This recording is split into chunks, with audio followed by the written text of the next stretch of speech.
I always knew my family was involved in some strange things.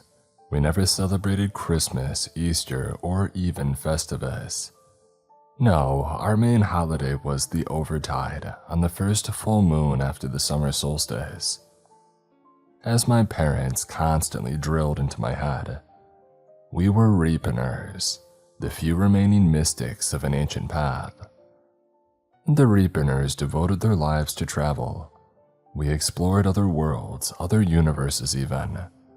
Many of us died on the way, or sometimes, travelers from our spiritual path would come back totally insane and rambling. Some had even clawed their own eyes out, as if trying to stop the horrors that they were seeing. My father had no real power in the Reaperners, but he was one of the most accomplished travelers in the world. The young male children of the leaders would often accompany my father out to the woods and ancient cave systems near our house, where he would show them unimaginable things. One of the young trainees, a brash young man who couldn't have been older than 17, came back with totally white hair after a single night in the caves with my father. When I asked my dad what had happened, he simply gave me a sly smile and walked away. On my own 17th birthday, which took place a few years ago, I was to follow my father out into the forest before sunset. We would be heading to Hollowhead Cave, a 10-mile hike from the parking area. My father found the dirt road, pulling over on a slight turnaround. The nearest neighbor was miles down the road. We took no cell phones or supplies with us. We didn't have so much as a knife. We had been hiking for hours. I could feel blisters starting to form on my feet, and trickles of sweat rolled down from my hairline. The insects buzzed and chirped in the ferns and trees surrounding us, and a cloud of gnats followed us everywhere we went. There was a slight smell of flowers in the air mixed with pines. Other than the insects, it was a beautiful and peaceful forest. Finally, my father broke the long silence. "Are you scared?" my father asked. I looked over at him. His strange, gray eyes were watching me, studying me. They seemed to snap and sizzle with inner energy. My father looked younger than his age, sturdy and well-built. Muscles grown over a lifetime of work filled out his clothes. Even though he was in his 50s, he had almost no wrinkles on his face and a few white hairs. Those are eyes that have seen beyond, I thought to myself. Those are eyes that have seen other worlds. The light that seems to shine from them must be holy. It must be the light of 1,000 other universes. "Does traveling really bring enlightenment, Pa?" I said. He shrugged, looking forward again. "It may or it may not. Enlightenment is already here at every moment, just like the same deathless mind is always present in every universe, or the same eternal soul is present in all the seconds of your life. Traveling to other spaces may help you see how this eternal consciousness is the same in every universe, how that endless mind stretches everywhere. It is more of a deepening awareness that you get from travel, one that brings enough wisdom to see the eternal as already here. But you didn't answer my question," my father said. "Yes, I am afraid." It was nearly dark when we got to the cave. My father had been quiet most of the way. Now as he knelt in front of me, I saw what looked like a hand mirror in his back pocket, rolled up in cloth. "What's that in your pocket?" I asked. "I always hold the black mirror," he said. "We use it for training the young, opening up to the idea of traveling, showing them a little of what is out there waiting for those with courage on their side." The cave was cool and refreshing. The torches had been put out along the walls, though I don't know when they were lit. I heard what sounded like a babbling stream echoing up through the rocky chambers, and I smelled far-off water mixing with the smoke of the torches. "What about the red mirror?" I whispered. I had heard rumors about it, but they were vague and contradictory. "The red mirror. We don't generally speak of it. The High Priest, Arkovich, personally attends to it most of the year. He tries to make it sleep. He tells me that prayer and meditation seem to soothe it, but sometimes it wakes up. I'll tell you a story while we walk. It'll make the time pass faster." His voice seemed to crack slightly at this. His face looked grimmer and thinner in the flickering light. He looked at me with his strange gray eyes, and in them, I saw the traveler that my father truly was. He had an iron core that was so fearless it almost seemed mad. He gave a nearly inaudible sigh, and then he started the story. High Priest Arkovich was given the 3 mirrors in a somewhat strange way. He was on a meditative retreat, sleeping outside and drinking from the streams, eating ferns and mushrooms and whatever else he could scrounge. After the first day, he woke up to a pile of dead squirrels next to his head. Their necks were all snapped and they were stacked in a little pyramid. The second night he tried to stay up, but after hours of standing guard, he lost the battle. He says that he fell asleep with his back against a tree. When he awoke, he found a pile of hundreds of shoes surrounding him. He says that when he left the spot to forage or drink, these piles were taken away in the blink of an eye. It was as if they hadn't been there at all, and there was no sign of anyone in the forest. He was out about a dozen miles from the road, far down a winding deer trail. He wasn't going to be spooked by these childish pranks, he told me, so he stayed another night. This time, he awoke to find a black box next to him. He opened it expecting an animal's head or some other rubbish, but instead, he found these 3 strange mirrors. He touched them all in turn, the white, the red, and the black, and then he pulled them out. He looked into the red. The flat, polished stone on both sides sure made a poor mirror, he told me. In fact, all 3 of them were almost totally useless. They were clearly hand mirrors, of that he was certain. But who would put just a slightly reflective stone inscribed with strange runes in place of the actual mirror glass? And then his mind made a connection. He had heard of shamans doing similar things to this, making special hand mirrors for rites involving psychedelic drugs or mystical experiences, such as the shamans in Africa with their iboga vine. As he looked into it though, he said the strange ruins seemed to start glowing. They sent out red light that pierced straight into his head. He said that he tried closing his eyes, but even with them fully shut, all he could see was swirling tunnels of red light. And then he was gone. When we travel, son, you know that we hear the ringing. Anytime you cross universes, all you can hear is that incessant, high-pitched sound which seems to vibrate your teeth and make your eyes water. I nodded. I had done some astral projection and lucid dreaming, both of which were considered vastly inferior by the Reaponeers, like toys for children to play with. The most advanced in our religion always traveled bodily. It was considered the way to liberation. Enlightenment itself was the goal, and seeing the true nature of all things by travel was the principal path. But some of the older members of our religion had told me that it was also terrifying, especially since anybody who traveled bodily could die if something in these strange alien worlds attacked them. Markovich says the ringing was the most intense that he had ever heard.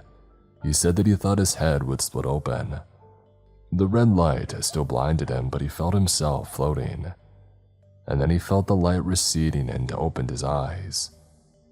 The ringing in his ears had gradually faded as he looked around, realizing that he was in a strange jungle, still holding the red mirror in one hand.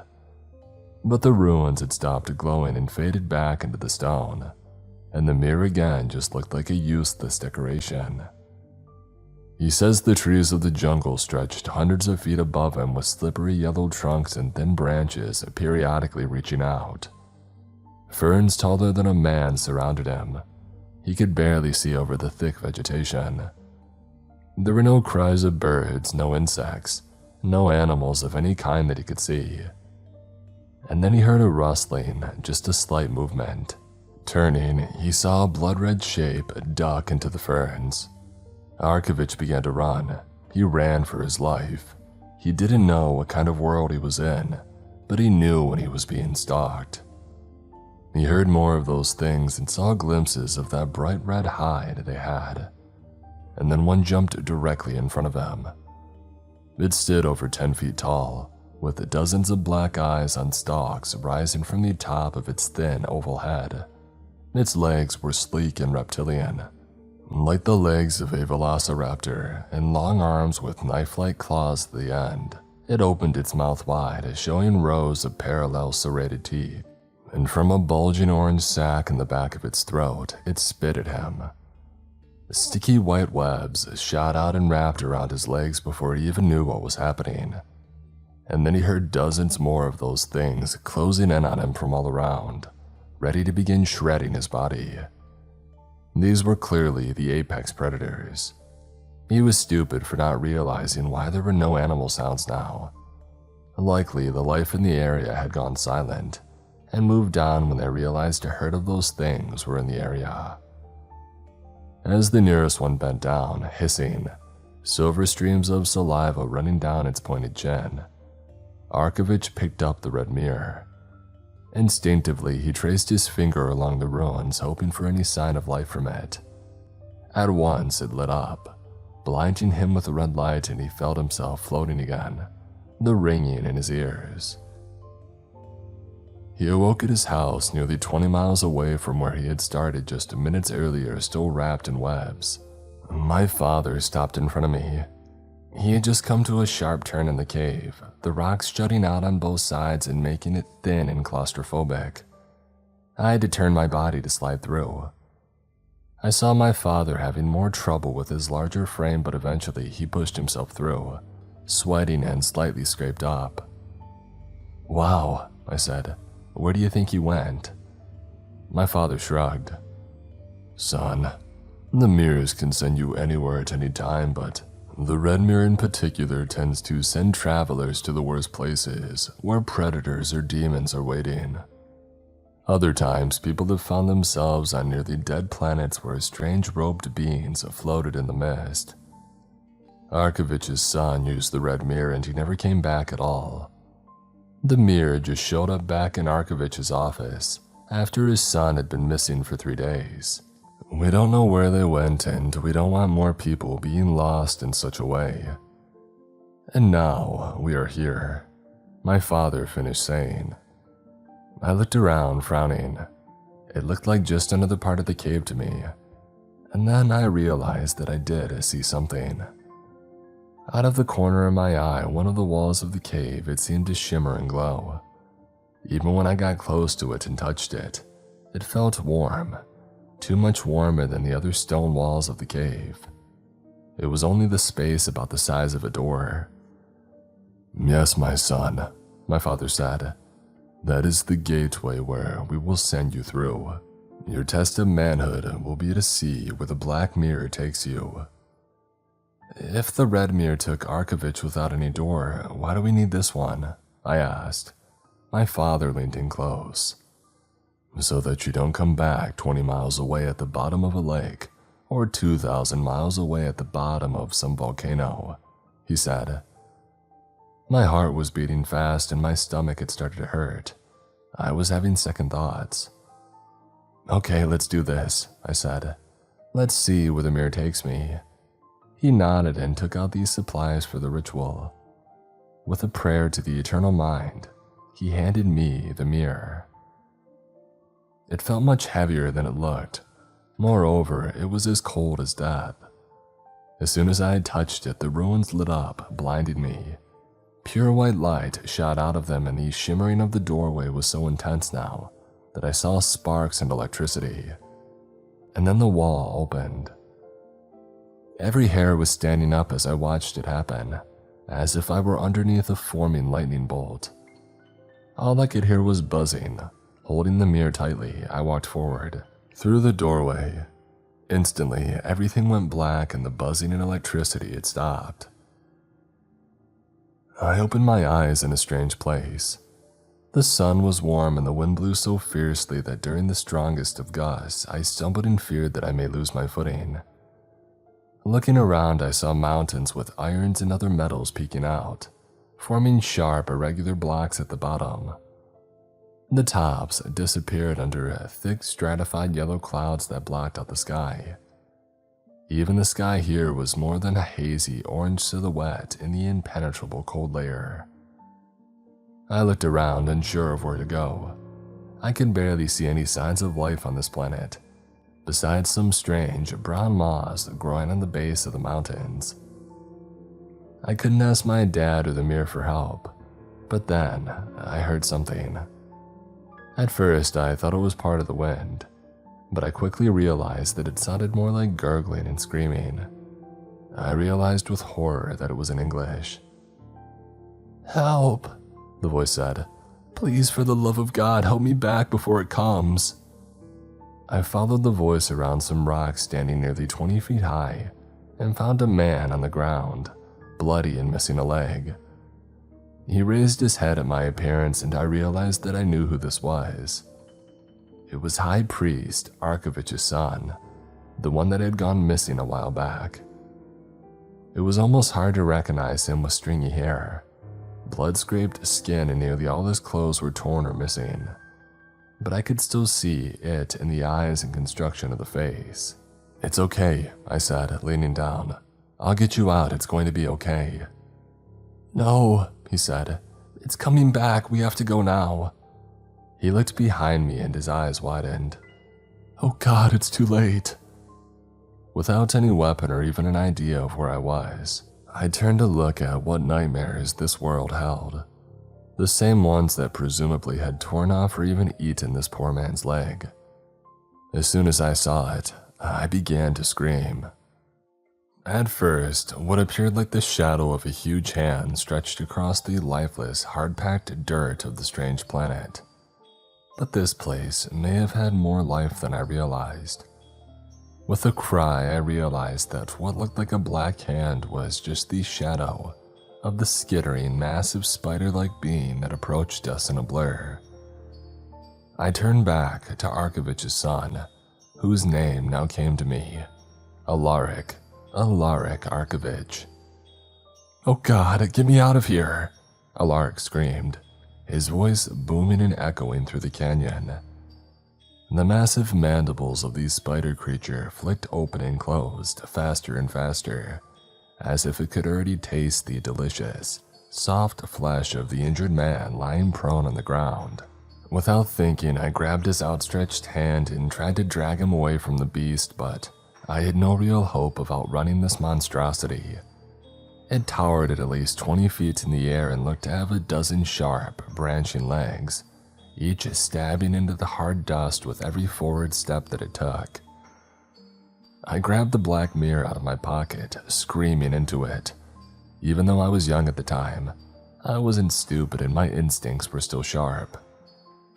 "Please, I ask you, God, the one who sees, take me out of here," I said, trying to look into the center of the hypnotizing electrical current that ran across the surface of the smooth and glassy mirror. At first, nothing happened and my heart began to race. The same thought ran across my mind over and over. I'm going to die out here. I'm going to die here on some strange world.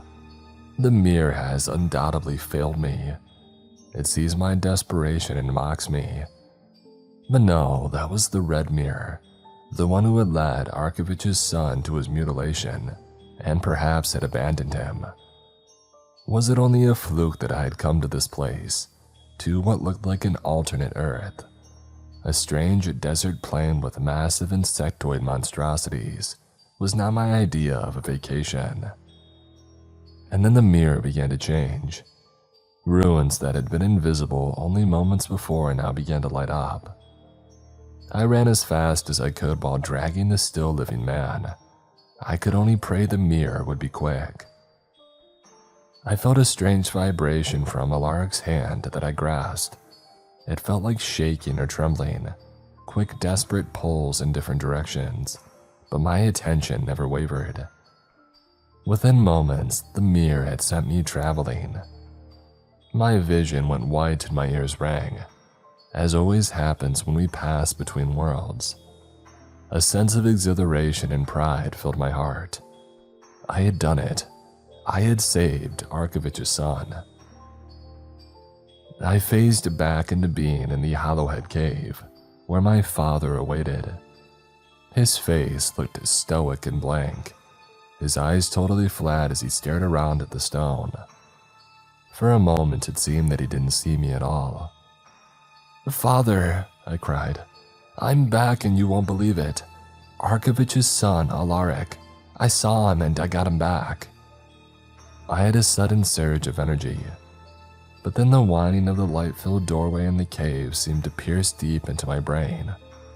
I almost felt like I would faint. I took a few deep, slow breaths and sat down on the floor, still holding tight to Alaric's hand.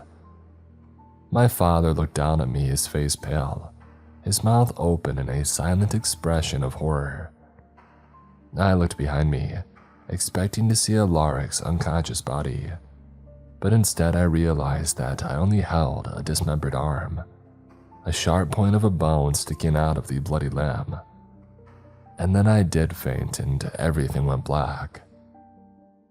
I woke up to a feeling of cold, clean water in my tongue. Someone held a tin cup to my mouth, elevating my head and trying to pour water from what seemed like a local stream into my mouth. It instantly refreshed me and my eyes flew open. Thank God I was no longer holding the limb of the dead man. "Well, I guess we know what happened to Alaric," my father said. "He must have used the red mirror. I would guess the mirror returned without him, abandoning him in some horrible place. Maybe at night when the demons of that place are most active. It wouldn't be the first time the red mirror has acted with such treachery. It cannot leave you if you keep it directly on your person at all times, but if you fall while running and it goes flying," he shrugged, "it can decide to return home to Earth Prime." That was the Reaper name for the regular Earth, the one where people built cities, and the year was 2023 AD. The starting point for all Reaper travel, as far as I knew, unless Reapers existed on other worlds or had started to convert some of the strange otherworldly creatures that they encountered to our secret path. I don't know about those other worlds, but this looked like an endless desert with huge rabid insects. The monster must have been the size of a small elephant, and faster than any animal I had seen in my entire life, I said. "Earl Arkovich isn't going to respond well to the news," he said. "I know he has in his heart still some hope that his son will return, perhaps with wild stories of other universes, but we must go straight to him and let him know. What he does from there is up to him." And so we did hike back to the car, mostly in silence. I was deep in thought, reflecting on my first horrific experience traveling. I had heard stories from the older Reapineers about worlds that they had seen. There were endless universes, endless worlds, and many alternate Earths, some covered in water, others covered in endless deserts, others circling dead stars or black holes in the cold blackness of space. A few also talked about heaven worlds that they had seen, where beings fed on pure bliss and light, where rockets took these strange inhabitants to other galaxies in a matter of moments, and death and disease had been nearly vanquished by the forward march of technology. They talked about beautiful cities floating in the clouds with silver spires miles high, and elevators that took one outside the atmosphere of the planet to look at the beauty of space without any interference or air to distort the infinite stars. These thoughts passed through my head as we walked in the forest, the smell of pines and flowers clearing my anxiety and bringing me back to the present. Yes, my first trip had been horrific, but I had survived. and now perhaps my news would bring closure to the high priest, who would know what had happened to his son and be able to bury at least a small part of his body. An image flashed in my head. A tiny coffin, a few inches wide by 9 inches long, with a decomposing arm inside of it, a sharp splinter of bone poking out through the torn flesh at the end. I shuddered. I had never liked Arkovich much. He made an imposing figure, standing well over 6 feet tall, his hypnotizing blue eyes staring out at the world, intelligent and determined. But the way that he spoke to people gave me and many others the impression that he thought less of us. No one would ever say it to his face, but he seemed in many ways arrogant and inflexible. However, he had also led the Reapaniers to a period of prosperity. We had received converts from Blackwater and other militias, as well as various converts who had immense wealth on the stock market, or were involved in the running of certain large tech companies. He used this to acquire weaponry, to form his own small army and to increase the power of our little island of spirituality in the world. When my father and I pulled up to his house and told him, at the door to his mansion, what had transpired, his face grew stonier and angrier. He said not a word. As soon as we had finished, he turned away, saying brusquely, "Stay right here," and then slammed the door. Neither my father nor I looked at each other or said a word. The tension in the air felt thick. After about 10 minutes, Earl Arkovich came back to the door, looked at my father and me, and addressed us. "James," he said to my father, and then looked at me. "And Tristan. Tristan, your very first travel ends up like this." He shook his head. "I'm disappointed in you and both of you, to be honest." The hair rose on the back of my neck. What was he talking about? "Reverend," my father said, but Earl raised a hand. "Since when do we leave the bodies of our dead in our worlds to be eaten by abominations or fed on by demons?" he said, his voice never rising above conversational level, but instead allowing a deep underlying venom to imbue each word. "I barely made it back alive," I said, frantically unbelieving. Was this priest a madman? "We never leave the bodies of our dead," Earl hissed. "You two will return with me. Tristan knows the world, he can take us back there. I've called up a team to Hollowhead Cave. You will return with me right now." And so we did. And that's how I found myself back in Hollowhead Cave with a team of 7 other men, including my father and Earl Arkovich, planning to go back into another world that very night. We waited for an old man, the most powerful one known for opening doors and traveling. He lived far out in the forest in a small shack, acting like a hermit much of the time and spending most of his time in nature. Yet when the Reapaniers went to find him, he would always come and help. He would teach the younger ones about doorways and portals and try to pass on his wisdom as well. I was excited to see this figure, even though I didn't know so much as his name, but I had heard many stories about his power.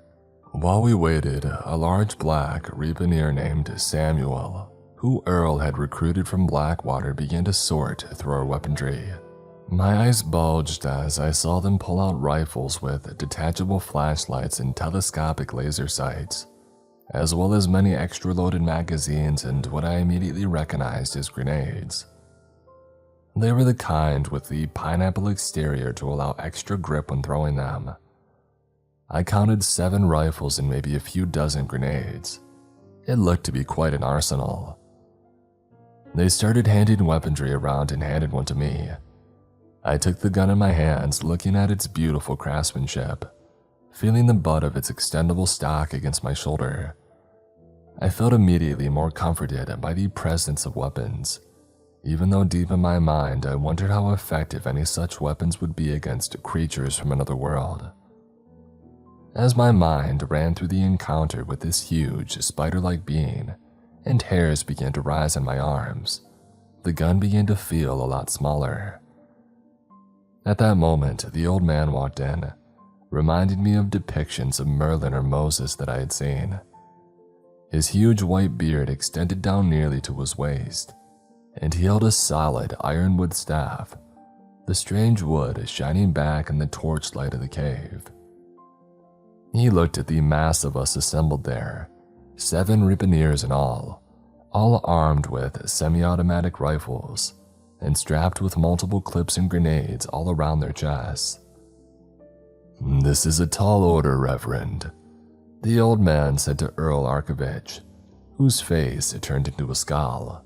"You're the strongest traveler and most accomplished with doorways, old father," he said, his face still twisted into something ugly and unhappy. "Do you say you cannot get us all through the door?" "Aye, and getting 1 or 2 of you through the door before it slams closed is no issue. 7 or 8, however, this will push the talents of even the most accomplished Ripaneer. And you all have your baggage, your gunnos and exploding granados, I see." With this, he gave a casual flick of his face towards the heavy semi-automatic rifles and grenades strapped across our bodies. "Every extra pound we must force through the door will make the chance of success less and less likely." "Nevertheless," Arkovich said, "it must be done. Are you not Mariope Winston, the greatest and most powerful living traveler? Open the door, I know you can do it." The old man had a petulant and almost childlike look of unhappiness on his bearded face, his huge hooked nose trembling slightly beneath his deep and brown eyes, but he sighed and nodded. "It shall be done." The old man, whose name was apparently Mariope, responded. "If God wills, if the Overmind is with us and gives us the power." "He will," Arkovich said simply, taking the red mirror out of his cloak. We all stared in fascination and horror for a minute. The mirror seemed to have a consciousness of its own, one that could be felt in every part of the cave. It was as if a demon had just opened its eyes in the darkness, and yet it radiated a power that was unmistakable and pure. I felt the hairs rising on my arms and head, accompanied by a humming sound, like strong electrical power lines filling my ears. "Put it away," Mariope cried, his eyes widening, his straight, very white teeth flashing as he opened his mouth in a silent scream. "For the love of all gods, put it away until we're ready. Would you use an atomic bomb simply to give some light in the darkness? Or slice off your face so you don't have to shave your beard? Don't treat the trinkets of the other world so lightly." The cave went silent. "I only wish to bring peace to my son, to recover his body and bring it back to us," Earl said quietly, lethally, like the hissing of a snake. "Peace does not come out of the end of a gun, my priest," Mariope said, not in the least bit perturbed. "It comes from the Overmind. Only death comes out of the end of a gun." We all stopped, the cave going quiet except for faint breathing, and then the old man started up again. "Who is the young man whose mind will reveal which world to us?" Mariope asked. I stepped forward. He apprised me, looking me up and down slowly, as if searching for something that wasn't there. And then he sighed. "Young man, you will be central to this opening. Your mind must mix with mine, and we must use our combined power to focus on the doorway. You will be the last one through, so your job is ever more dangerous. When the door slams shut, it slams shut instantly. Travelers have been cut in half, I tell you truly. Why, one of my mates when I was a lad lost his right hand. Do you understand the gravity of what I've told you?" I nodded. "Then come by my side and let us begin.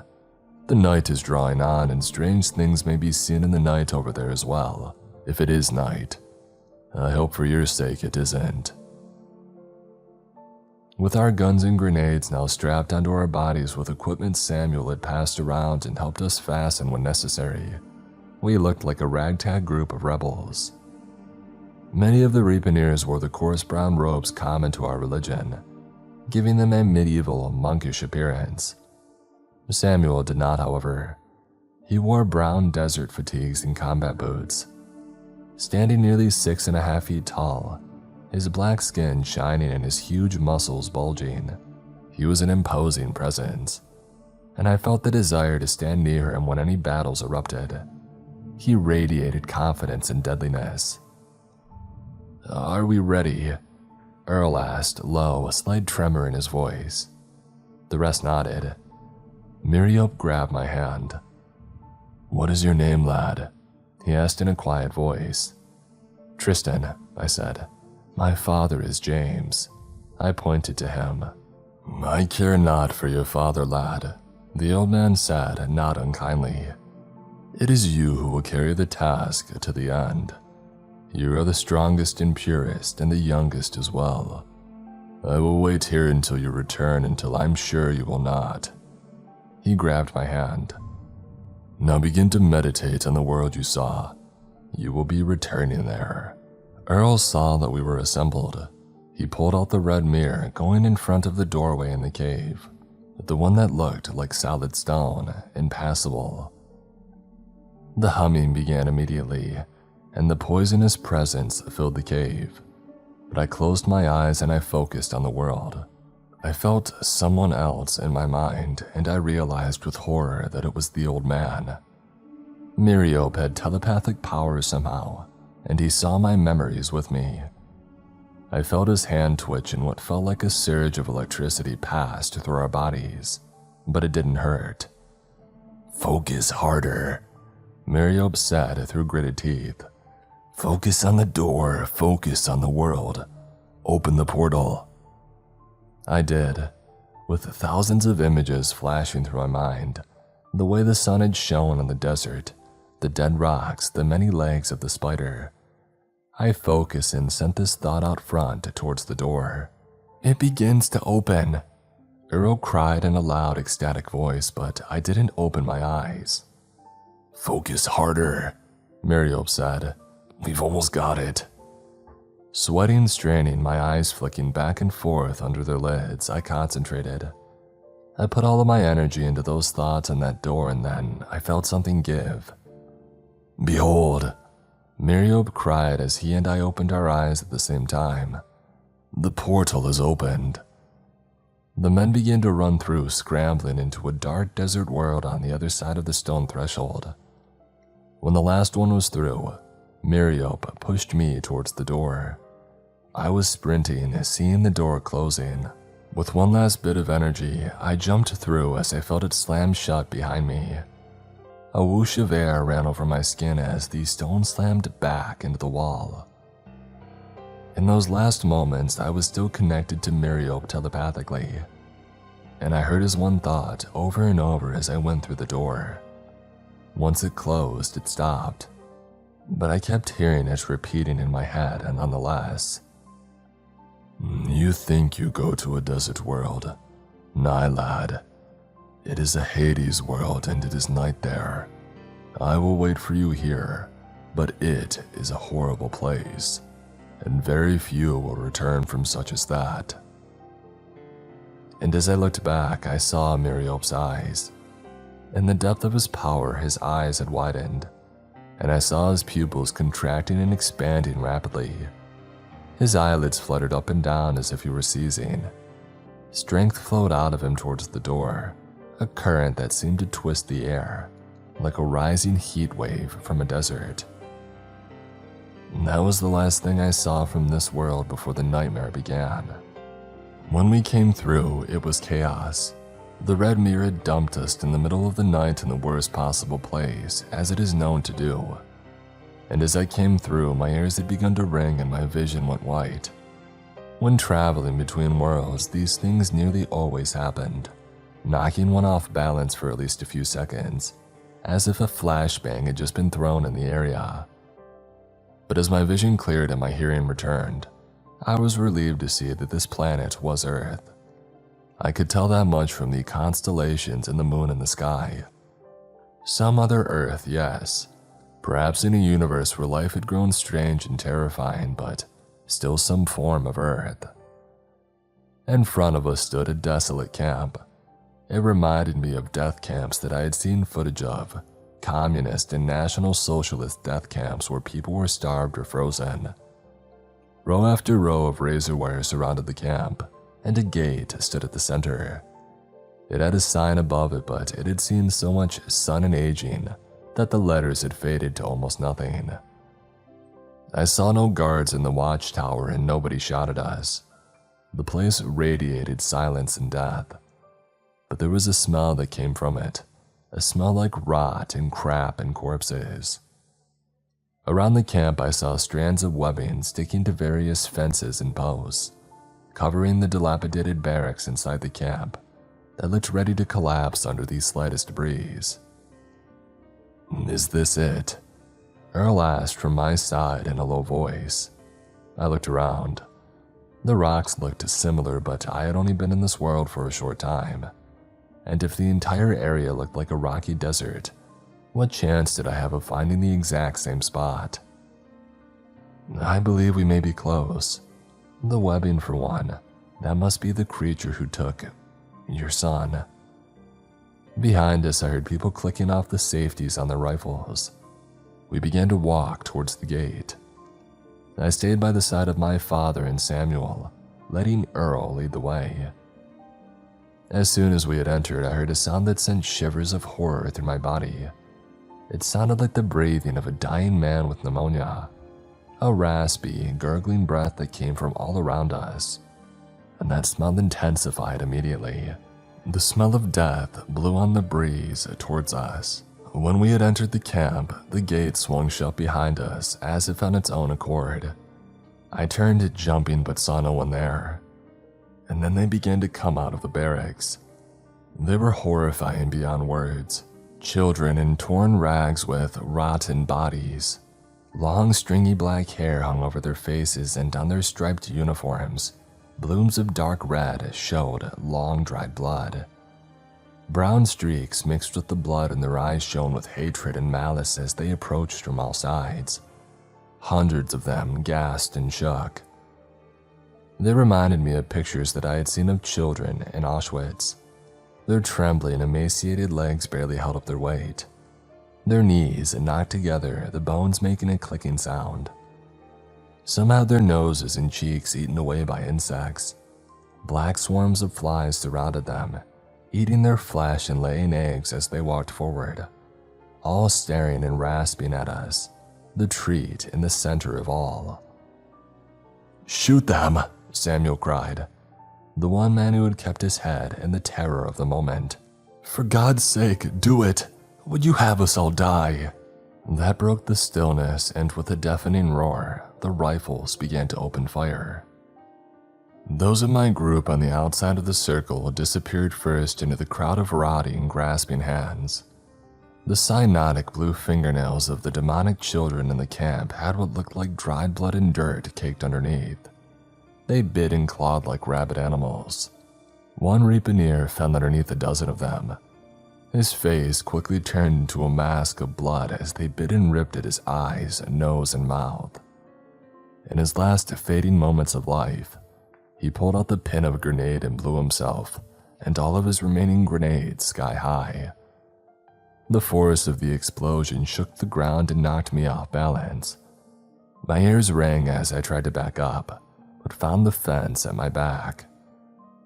The enemy swarmed us in human wave attacks that quickly overwhelmed our positions. I fired as fast as I could, shooting into the ground at the head or chest of anything that moved outside my group. I know that I personally killed at least 20, seeing their heads explode from the impact through my scope, the attached flashlight giving everything an eerie, overly bright LED glow. I stopped to reload a fresh magazine, breathing hard. As I inhaled, I could smell the blood all around us, a rusty metallic odor that mixed with the scent of death and crap in the camp to create the most foul mixture. I wanted to vomit from the cloying mix, an odor that hung so heavy in the air that I swore I could actually taste it. But I sucked my saliva down, trying to focus on the battle around me. Things started to go wrong quickly. We had lost at least 4 men that I had seen, yet the waves of attack kept coming. I looked at my side to see Samuel sweating heavily, his eyes wide and wild, a huge grin on his face as he shot as fast as the semi-automatic weapon would allow, pulling the trigger violently over and over until the magazine ran dry. I heard the slight click when he tried to keep shooting the last time and realized that the chamber was empty. I looked forward and saw a potential path to a nearby barracks. "Samuel!" I screamed as loudly as I could. He looked over at me and I pointed to the barracks. "We can get to that building if we stick together and shoot. Then we can try to pick them off one by one as they come in the door." He needed no more urging than that. He turned to my father and Earl Arkovich as they stood behind us, a few feet apart, shooting and throwing grenades. I heard another explosion from nearby, and then Samuel started bellowing, his voice deep, carrying across the whole camp. "James!" he screamed to my father. "Earl, we're going to try to make it to that building." He gesticulated wildly with his gun, pointing it at the building for emphasis. They nodded and we started running as one. Hands tried to grab at my clothes as the bleeding kids closed in around us. We had made it most of the way to the door by this point, and the way ahead still looked clear. We opened fire on anything close that moved, and my father and Earl each threw a grenade at a large mass that staggered and writhed towards us. With a satisfying explosion, I saw the heads of one after another fly off their bodies. But we were outnumbered at maybe 100 to 1, and no matter how fast we shot or how many grenades we threw, they kept closing in around us. I vowed to keep a grenade for myself in case I found myself surrounded and alone. I would not let myself be eaten alive, my skin ripped off or my eyes bitten out. I would blow myself up if it came to that, and take as many of these abominations with me when I went. But we reached the door to the barracks, Samuel barreling into it without stopping, his massive frame splintering the rickety wood into 1,000 small pieces that flew into the barracks. I sprinted in behind him, and then my father and Earl, their feet pounding heavily on the bare dirt ground. I found myself in a pitch-dark room, the only light coming from the flashlights attached to our guns. The room looked much larger on the inside than it did on the outside, and the light didn't even reach the far wall. We had no time to stop and clear the area, however, as the first enemies had already reached the threshold. My plan worked well. We all opened fire, piling bodies up at the door as fast as we could. After a couple dozen had fallen, laying sprawled on the ground in their black and white striped uniforms, the rest piled up, pushing and trying to get through. Pools of red spread around the bodies of those we had shot, and those behind had slowed enough to the point where we could easily pick them off one by one. "It's just like the Spartans in the Battle of Thermopylae," Samuel said. He looked over at me. "They can't easily get through because of the narrow entrance, so it allows us to ambush and kill them in small groups, rather than taking on the whole mass of them. Kid, I think you saved our lives." I smiled over at him. By this point, so many bodies blocked the doorway that the ones behind couldn't possibly get through. The thin, twisted bodies piled up 3 or 4 high, all the way from directly inside the door of the barracks to 10 feet beyond it. Of course, this also meant that we couldn't easily get out, and soon that became a problem. We checked the rest of the barracks for any signs of movement, traps, or creatures. It looked totally clear. In the back half of the barracks lay bunk after bunk, all made of cheap plywood. A single bunk had 3 levels, and a person could slide into each and lay down. The space would not allow someone to raise their head, however. They would have to shimmy back out. The space above the first and second bed looked to be only about 18 inches tall. The person on top had no such issue since the top level was open. And behind these hundreds of bunks, I kept seeing shadows move. I cleared the area as fast as I could, but with only the flashlight and the gun for light, it still took a few minutes. and I gaped at how many beds lay here. They must have crammed all the kids together like sardines. Each bunk only had a space of an inch or two to the next, and I couldn't have even slept on such a narrow wooden platform unless I slept on my side. I saw no pillows, no blankets, and no sheets anywhere. I returned to my father and Earl, sighing. Samuel walked through the inside of the barracks, checking the walls for any holes or secret doors or anything else that could surprise us.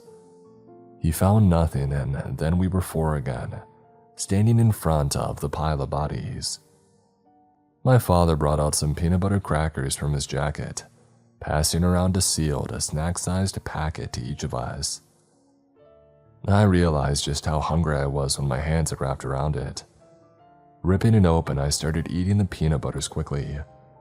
Earl Arkovich had bottles of water that he had secured in a small pack, and we each got one. Though to my disappointment, I saw they were these small half bottles. I knew that I would finish that in a single swallow. "We need a plan," Samuel said, a 1,000-yard stare in his eyes as he stared beyond the front wall of the barracks into something that only he could see in his mind. "Yeah," my father said. "This is a nightmare. We've already lost 4 men." "Come on, James," Earl said to my father. "We don't know for sure that all 4 have died. It's possible some got away. I saw those possessed or undead kids or whatever they are rip off one of their faces and eat it," I whispered. My voice carried in the darkness. "I saw them eat his eyes." Yes, it's very sad," Earl said in a calm, flat voice. "But our plan needs to be that a couple men should cover the door while Earl brings out the red mirror. The other can help him in whatever way he needs. We need to evacuate as soon as possible," my father said. Earl's eyes looked like they might bug out of his head. "We haven't even found my son's body yet," he said, his voice rising in anger and indignation. "How can you possibly want to leave? That is utter cowardice." "No," Samuel said, ripping his eyes away from that unknown point in the distance and looking straight at our high priest. "No, he's right. We need to leave, the sooner the better." Earl looked around amazed, as if he had expected to see hidden cameras in the room. And then he stood up as tall as he could, whacked his right fist on his chest and grinned. That grin did not look like his normal one. It made him look insane and unhinged. At that moment, I wondered how much his son's death had really affected him. I felt sure that his madness would lead us all to our doom, if we allowed it. We all sat in silence, staring at each other for a moment when somebody grabbed my father from behind. It was so black that I hadn't noticed it approaching in the shadows behind him, as my attention had been focused on the high priest. But when my father had started shrieking and calling for help, we all raised our guns. One of the black spider creatures had gotten in somehow. This one looked much smaller than the one that I had seen kill Alaric Arkovich. It was no taller than a man, but it had the same dozen skittering legs, the same huge mandibles extending from its face, constantly tasting the air as they opened and closed in rapid succession. It used these mandibles, sharp and long and curving, to grab my father by his leg and drag him quickly away. The speed at which these small ones skittered was eerie. I instantly raised my gun to try to shoot, but it moved so fast that I had barely no time. I fired a single shot which went high, and then the spider had taken my father down a hidden tunnel in the back of the barracks, disappearing from view. "No!" I screamed. "We have to go get him." The other 2 men still looked somewhat shocked. Earl's eyes had gone wide, while Samuel had shifted from leg to leg uncomfortably, running his huge hand over his shaved head repeatedly. Sweat poured down his face, and to my horror, I saw that he looked scared. The same man who had been a soldier and mercenary in countless war zones. He was scared. Yeah, you're right," Samuel said. "Now we can't leave.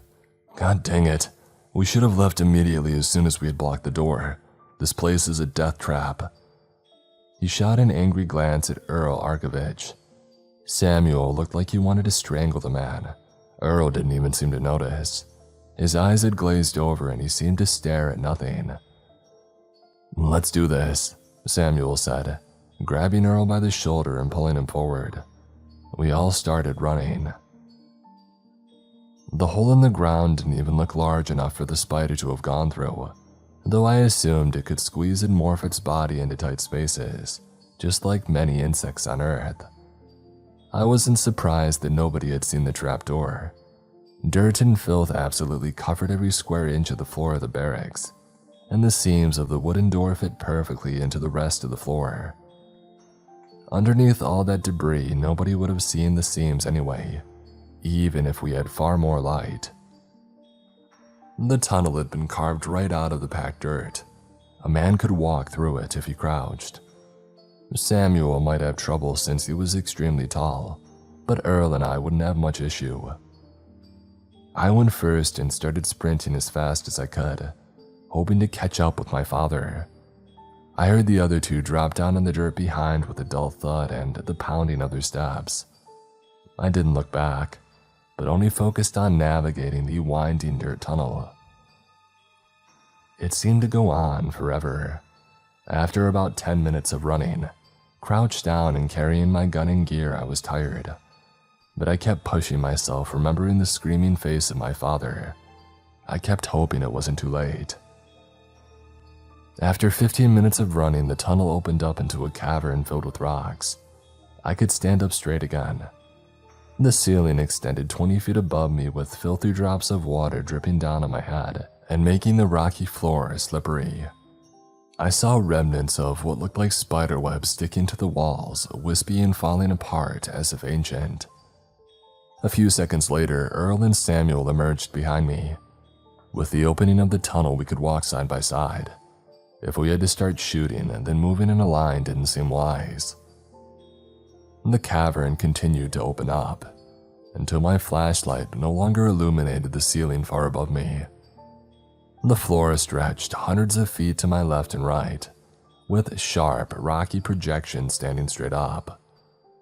Water continued to drip down the walls and fall from the ceiling, and we had to slow our pace so as to not slip on the slick and wet ground. I saw pieces of webbing sticking to the cliff-like walls, and these looked much fresher. Most were just individual strands hanging down, as thick as an arm and stretching dozens of feet long. I knew what had made those, and I dreaded having to meet them again. Up ahead, I heard shrieking and cries for help. I ran forward, seeing the silhouette of my father suspended in the air a couple of 100 feet away, held in place by the thick strands of sticky web hanging down from each crevice in the wall. It didn't form a traditional spiderweb, but rather just many interlaced strands hanging down dozens of feet. I saw lifeless bodies further ahead, totally wrapped from head to foot in the white strands. "God help me," my father cried down to us. "Where are they?" Samuel yelled over to him. My father shook his head violently. I don't know, just please help me." I looked up at him, realizing how difficult it would be to get him down. He hung over a dozen feet in the air, suspended with his arms out in a T, reminding me of statues of Jesus on the crucifix. Samuel pulled gingerly at a thick strand of spiderwebbing that hung down in front of my father. Satisfied that it would hold his weight, he began shimmying up, wrapping his thick legs and arms around the strand until he was nearly face to face with my father. He pulled out a huge knife and began to cut the strands, holding him in place. At that moment, I heard the skittering of hundreds of legs. Looking behind me, I saw Earl Arkovich crouched over a dark silhouette, wrapped in many layers of webbing. He began to cry and scream. It's Alaric, my son, my only son," he screamed, falling on his knees and hugging the body. He threw his gun to the side, weeping. I could see his mind had finally snapped. Samuel began to throw the last of his grenades at the dozens of approaching spider monsters. The first one blew the front three apart in a cataclysmic blast, sending legs and chitinous shells flying in all directions. I knew that we had to get to the red mirror and leave immediately. I ran over to Earl Arkovich, reaching into his robes. He didn't even seem to notice that I was there as I took the mirror from him. He still lay on the ground, kissing and hugging his son. Samuel was in the front and quickly became overwhelmed. Dozens of spiders poured in through every opening in the cave.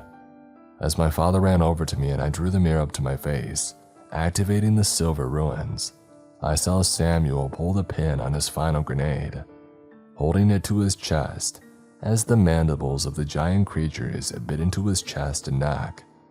Spurts of red went out in all directions. As we were transported back to the door at Hollowhead Cave, I saw the silhouette of Samuel, grinning wildly as flames burst from his body and took the lives of a dozen of the spider creatures with him. Miriop ran over to us, checking us for injuries. I kept screaming over and over, "They're all dead, God, they're all dead." And then I blacked out for a second time. In my dreams, I kept seeing Earl hugging his son's body, the grin of Samuel as he died, fighting and taking his enemies with him. I woke up in my bed, covered in sweat with enough nightmares to last me a lifetime. So in the end, Earl Arkovich got his desire. He ended up finding his son's body, and they may rest together forever, until some abomination from that world eats them, I suppose.